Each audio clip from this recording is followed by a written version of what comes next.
Okay, welcome everybody to another Lunch and Learn in the DNA of Business series from me, John Denton.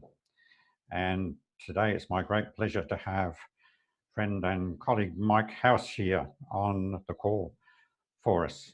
Just before I introduce Mike, I'm going to put up a little poll that I would like you to answer. It's anonymous. And whilst you're doing that, I'll just tell you a little bit about Mike.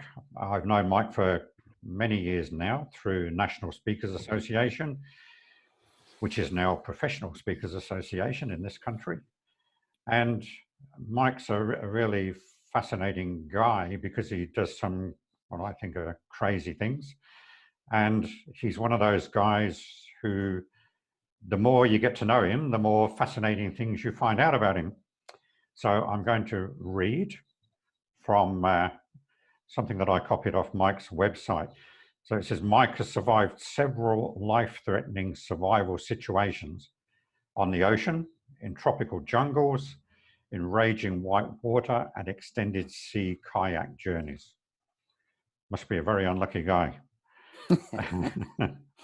As a birthday present to himself, Mike undertook a 12-day solo survival walk in one of Australia's most hostile environments, taking 2 litres of water, a pocket-sized survival kit, and the clothes on his back.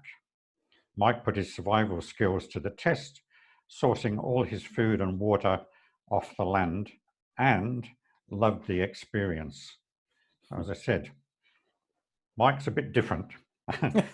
It's not the kind of birthday present I would particularly give myself. So, Mike, it's over to you, and yep, you're in control now.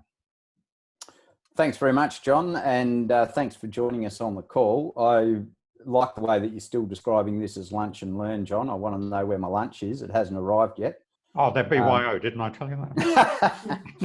It's a bit of a different experience at the moment, and but it's still great to connect with people, and I've been enjoying the virtual interface over these last few weeks, getting a bit of useful stuff into people's pockets. So what I might do is just quickly jump into a share screen, and we can give you a bit of context and background for that intro from John. Let me just share the right screen, otherwise it's going to be really unuseful. And so John mentioned that he likes some of the crazy stuff that I do, or perhaps likes it from a distance. So this is an image taken from one of the survival courses that we used to run. The peak survival experience course that we used to run was a 10-day program in the Pilbara. That's a bit of the Pilbara there. For people who aren't familiar with Western Australia, it's an arid region about 1,800 k's north of our capital city, Perth, and it's pretty hostile. It can get out to in excess of. Are you guys getting that notification popping up on your screen, just out of interest? Nope. No, good, thank you. It can be pretty hostile during the summertime. It can get up to in excess of 50 degrees Celsius. And we used to take people for a 10-day walk, basically the equivalent of what I did for that solo trip. So it was all a bit like Bear Grylls, only real. And some of the issues with Bear, he gives people interesting and dodgy advice that is entertaining for TV, but not necessarily much chop for survival. So one of his pieces of advice is you should drink your own wee to stay hydrated. And as a survival specialist, I thought it was probably worth finding out whether there was any legitimacy to that. To be honest, I wasn't too keen on the idea of field trials. I thought I'd just ask people who knew. And I spoke to medical friends of mine and said, what's your take on this idea? And universally, they said, Mike, it's a dumb idea. It's toxins out of your body. And if you're putting that back in the top when you're already dehydrated, the results aren't going to be good. And a good mate of mine who's a doctor said, in fact, you'd be better off drinking someone else's. And I don't know about you, but that didn't raise the appeal of the experiment in my mind at all. But it did get me thinking a bit about survival kits. Teabag is often an inclusion in a survival kit. I thought maybe that's why. Perhaps it's a bit early for that piece of humour between us, but you never know.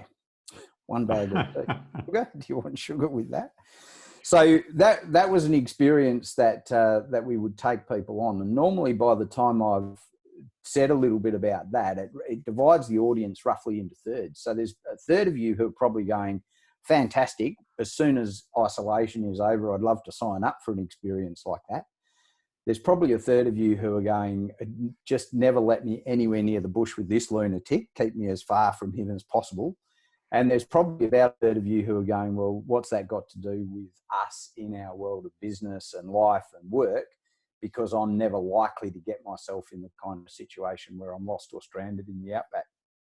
So what I want to do this morning is just unpack, or this afternoon, is just unpack a few pieces of universally applicable wisdom from the world of survival. And there's some really interesting intersections, I think, between that world and the world of business. And the first observation that I made, sitting on rocks out there, I kind of conceived of and wrote this book, Thrive and Adapt.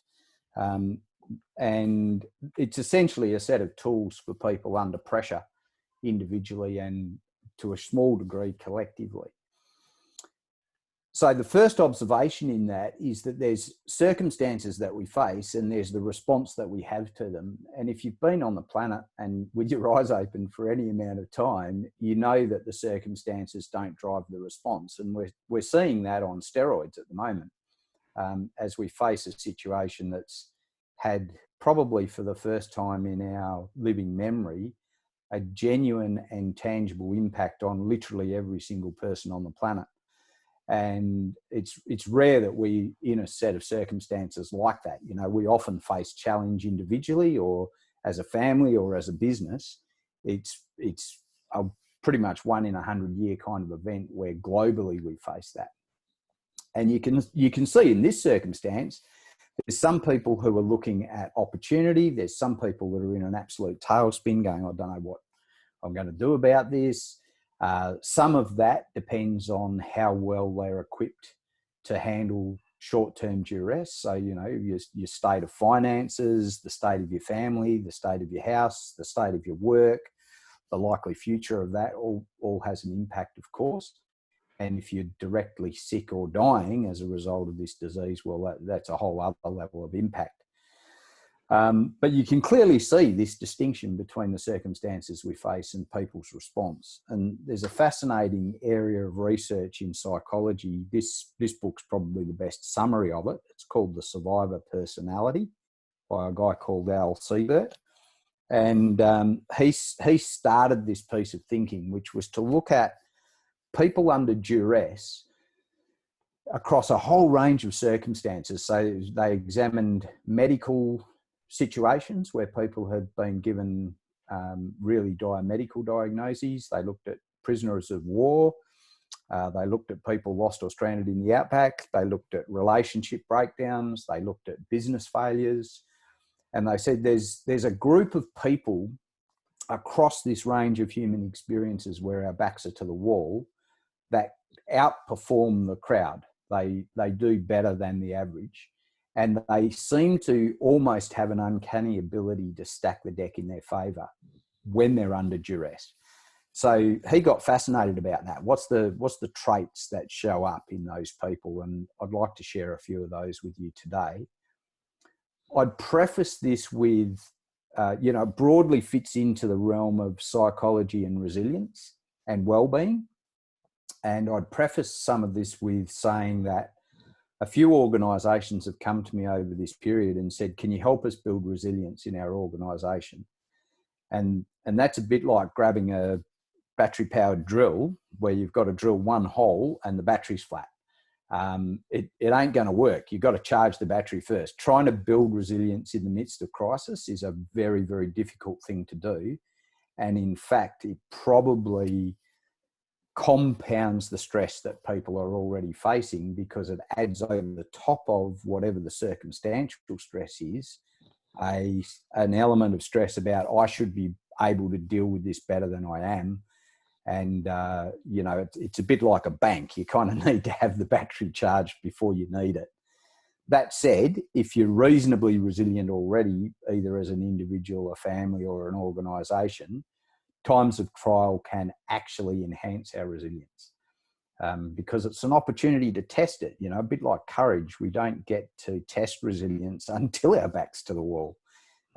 We don't need it when we're just ticking along business as usual, well within our comfort zone. It's only when something very unpredictable and disruptive comes along that resilience gets tested. So with that preface, here's a few traits that universally exist across those people that do better against the odds. So one is a thing called the Stockdale paradox. Jim Collins wrote about this in his book, Good to Great. Stockdale was a high-ranking US military person who was shot down over Vietnam early in the Vietnam War, and he was incarcerated in the notorious prisoner of war camp, the Hanoi Hilton, for 8 years, subject to many, many incidents of torture over that period of time, and saw many of his comrades, both American and Australian, suffer and die in that place. He came out of it significantly more robust than he went in. And Siebert researches that kind of phenomena. You know, how come some people break and others emerge stronger? And Collins interviewed Stockdale at length for Good to Great, and he said, you know, what's this thing that meant that you could get out of a very, very physically definitely damaging and potentially mentally damaging experience stronger than you went in? And Stockdale says it's an unwavering faith that you'll prevail in the end. And Collins, on reflection on that, said, okay, so who didn't make it? And Stockdale says, it's easy. It's the optimists that don't make it. And Collins describes this moment of discombobulation as he heard that. It's like, what's going on here? You seem to have just said you've got to be optimistic, and now you're saying the optimists didn't make it. And when Stockdale explained it, he said, you know, the issue is if you're unrealistically optimistic, and that was around people putting defined dates on when this would end. So the people who said, oh, we'll be out of here by Christmas. Christmas would come and Christmas would go, and then they'd go, oh, we'll be out of here by Easter, and Easter would come and Easter would go. And then they'd say, oh, well, by Fred's birthday then, and that would come and go. And then they'd say, oh, by Thanksgiving, and then by Christmas. And each of those milestones would pass.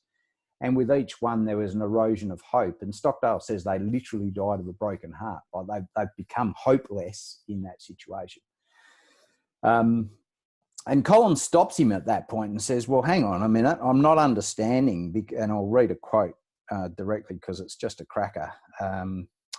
He says, what's this? You know, you seem to be saying the optimists survive, and on the other hand, you're not. And Stockdale said to him, you must never confuse faith that you will prevail in the end. And Stockdale went to the point of actually saying, I will come out of this stronger. He set that as an intention. His intention was to make it a life-defining moment or series of experiences. You must never confuse faith that you will prevail in the end with the discipline to confront the most brutal facts of your current reality.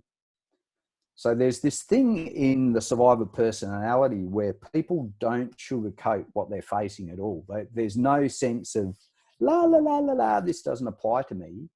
There's no attempt at artificially putting dates or times or constraints or expectations around the things that you can't control. But it's so very realistically facing the circumstance while at the same time holding very firmly this faith that will prevail in the end. And Stockdale even goes to the extent of saying, even if that just means we have to die to get out of here, eventually we get out of here.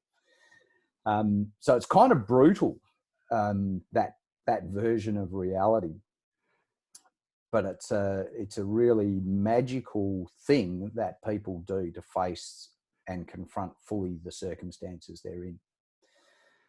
So the way I'm seeing this show up, particularly over the last week or two in the situation that they're currently in, is, you know, we're still dealing with a whole heap of uncertainty. That, you know, even the world's leading medical modelers are still saying we don't really have enough data yet about how this is transmitted, about infection rates and recovery rates and death rates and all of that to reliably model COVID-19. So if the best of the best in their businesses are saying that, then us saying, oh, it'll be done by X, insert X time, we're deluding ourselves. We're fooling ourselves. The very real situation is that we don't know. We don't know. And there's layers of what we don't know. So when will the government start to ease restrictions? We're getting some inklings of that. There's some clues about that, but the reality is we don't know. When will the medical part of this situation be behind us globally? We don't know. When will there be a vaccine? We don't know.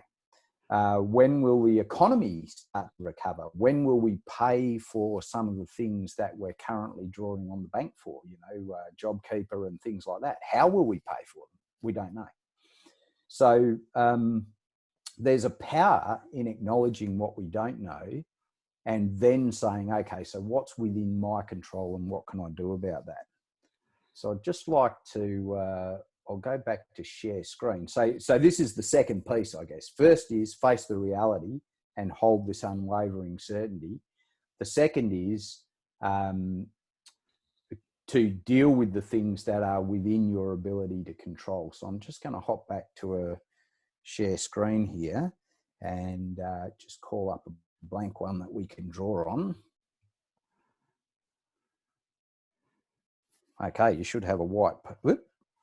We do.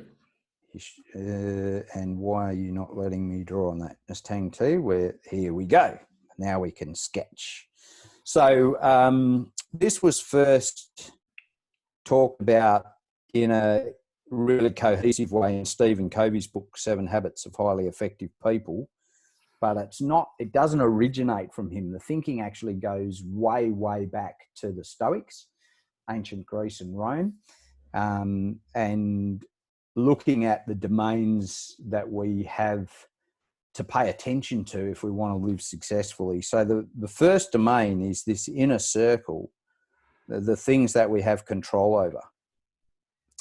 So this is a great tool for triage. We mentioned that in the title of this particular session.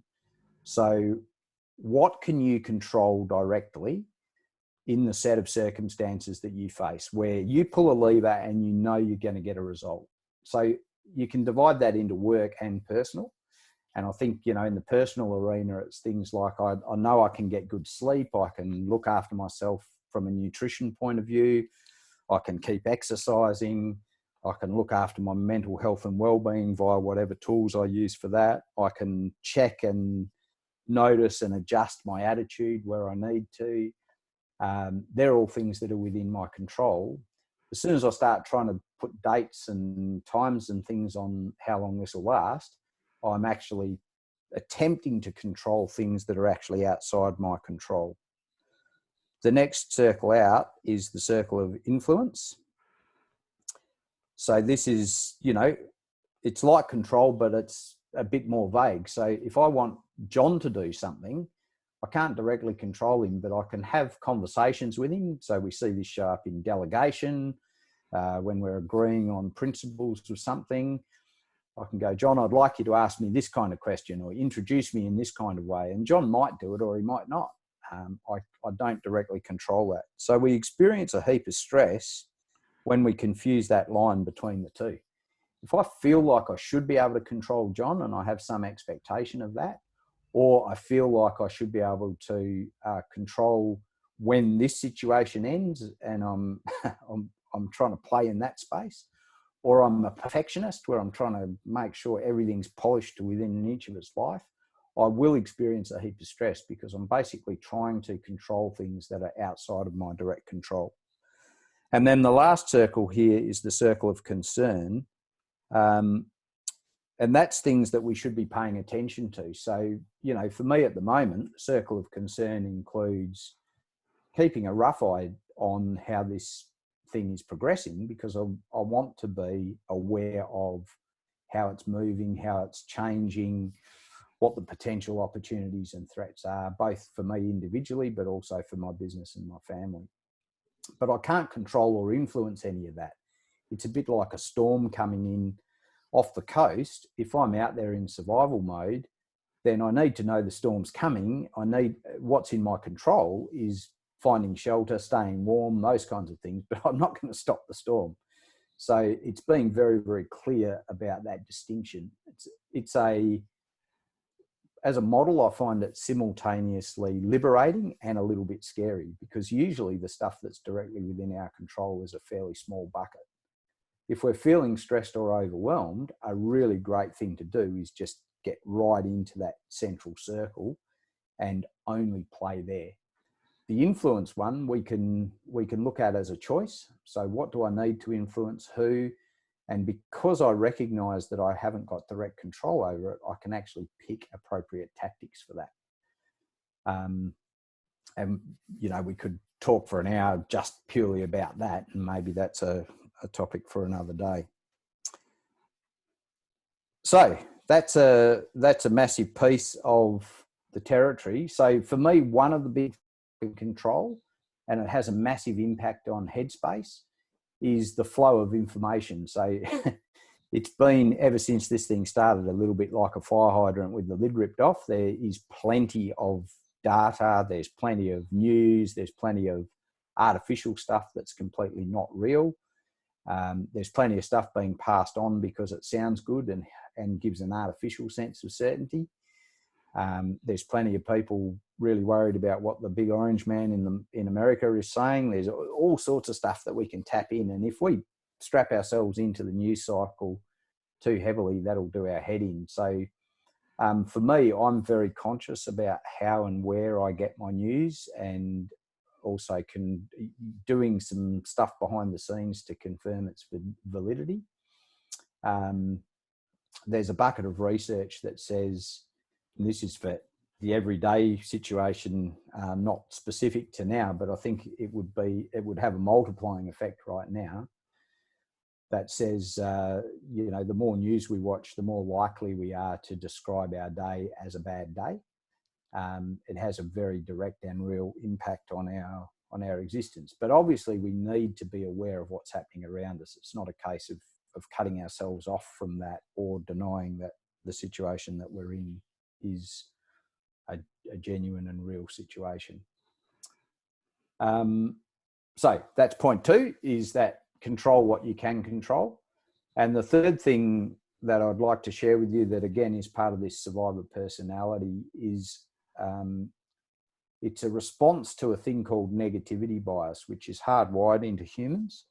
So negativity bias is our propensity to give greater weight to negative experiences than to positive ones. And there's various bits of research around that say, the ratio of how much weight a negative experience has compared to a positive one, it's anything from 3 to 1 all the way up to 11 to 1. I don't think the ratio is all that important. It's just what is important is recognizing that we skew it.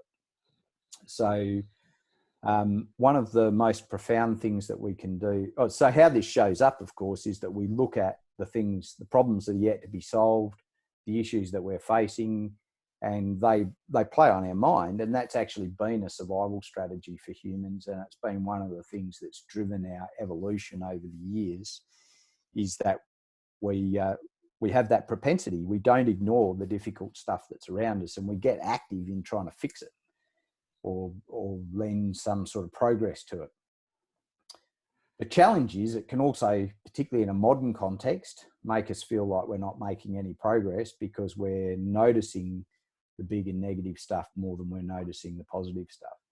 And the most simple strategy to balance this, and it's a trait of the survivor personality, is that we build gratitude into the day. Gratitude's been shown to have a profound effect on our mental well-being, and all sorts of other measures that have a direct impact on bottom line as well, such as creativity, problem solving, ability to handle conflict, resilience, and there's all sorts of positive impacts of that. So I think particularly in times like this, it's really relevant it's relevant any time, but particularly under times of deep duress, it's highly relevant to build some sort of practice of gratitude, and to build that into our personal and our business lives. And that can be as simple as just saying thank you to people around you and acknowledging the efforts that people are making. And especially when you notice yourself feeling a bit reactive or judgy about that. And the research around this says it doesn't really matter whether what we pay attention to from a gratitude point of view is large or small. So I could be grateful that I'm not in a country that's being significantly impacted by COVID-19, or I could be grateful that my wife went and bought me a coffee this morning on her way home from a walk. The magnitude of those things is very different, but the impact on my personal psychology turns out to be about the same. So we can find small things that we're genuinely grateful for. And, that's people like Stockdale, where we started. That's one of the things that they routinely do. His experience as a prisoner of war, he's saying, I'm grateful for this piece of torment that I'm currently experiencing because it will make me stronger and a better human being on the other side of it. I reckon if people like him can find gratitude under that sort of duress, then people in downtown Australia have got plenty of stuff to choose from. John, I reckon that'll do us for content. Let me stop the screen share. Let's maybe open it up to a bit of discussion and Q&A around what we've talked about. People want more detail or more information about any of that, now is your chance. It's an interesting fine line, isn't it, between the optimism and the, we'll come through this sort of thing. I find that really interesting, and the point that Stockdale made about unrealistic optimism. Yes. I mean, I see that in some people, and it explains a lot, actually. I hadn't thought about it like that before, because I like optimistic people. Yes. But at the same time, you've got to be realistic. Yes. And sometimes I get criticized for being pessimistic because I present the facts. Yes. Yeah. And then I get criticized because, well, you're not looking on the bright side. Yeah. So it's interesting that whole territory of research says people who just look on the bright side, it's almost like a rose-colored glasses kind of thing. If you're just kind of in that territory of blindly optimistic, it's potentially a very slippery road. And I'm seeing it a lot in the community at the moment around this particular situation. And you're starting to hear people, for want of certainty and for want of positivity, saying, oh, yep, we'll hit this point and then we'll start to recover. And I've heard lots of versions of that. Examples are, well, Morrison put end of October on the stimulus packages, so by the end of October, this will all be over.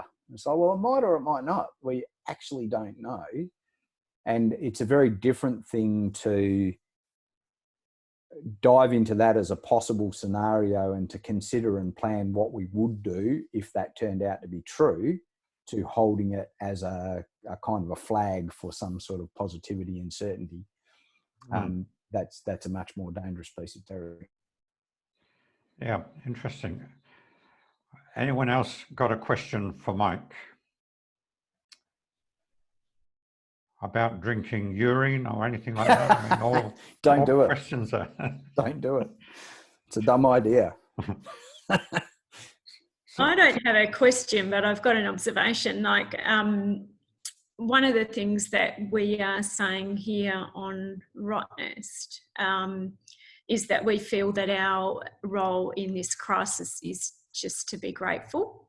And the whole community is saying that because, we feel like, there's only 100 people here. We know we're safe. We're geographically isolated. We're actually pretty much having a fairly good time. And it's like, but what we're saying is that, rather than feel guilty, we need to just feel really grateful. And I think that's, it resonates what you said. Yeah.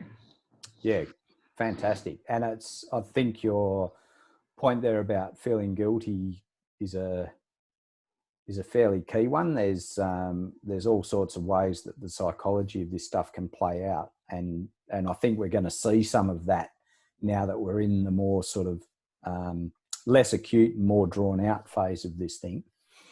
And guilt is one of them. So, you know, if I'm in a position where I've got a job and I'm feeling relatively comfortable, there's that sort of element of potential survivor's guilt, where it's like, oh, there's a heap of other people who have been really negatively impacted. I should feel differently about what I've got than how I do. And again, that's a bit of a slippery road. So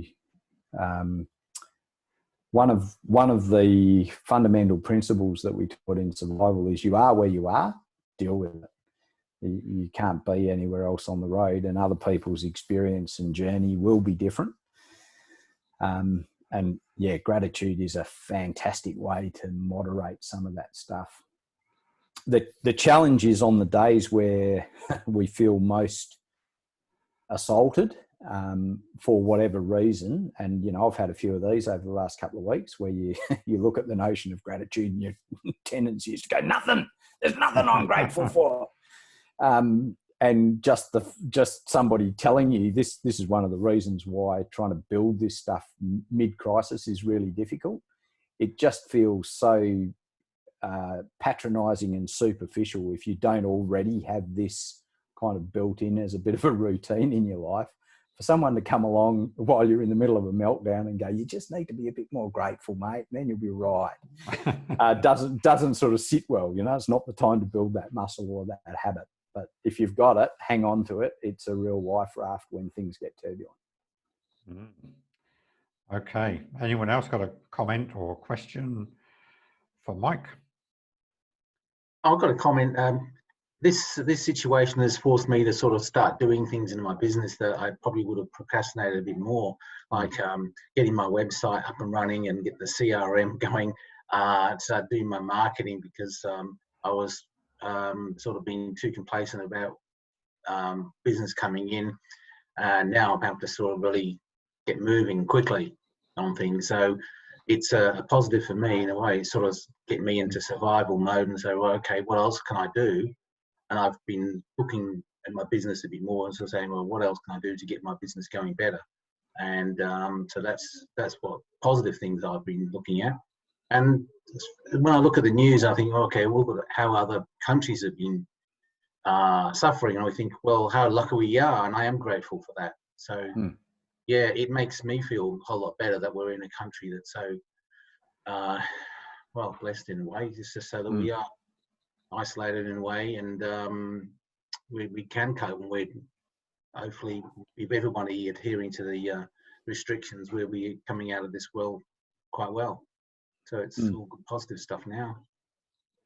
I think those couple of examples you give there, Stephen, of getting into your website and a few other things in the business, you know, they're great examples of stuff in that circle of control. So we're facing this. What can I do about it is a very powerful question. Where you see people who are not so good at the game of resilience, there's a real strong tendency to head towards anger, blame, fear. And I think if we're honest, any of us experience those things in varying degrees at varying moments. The people who are good at this stuff are able to recognize it, compartmentalize it, and or deal with it, depending on how large it is, and move on into that territory of, okay, what can I control, and let me now take massive action on that very, very quickly.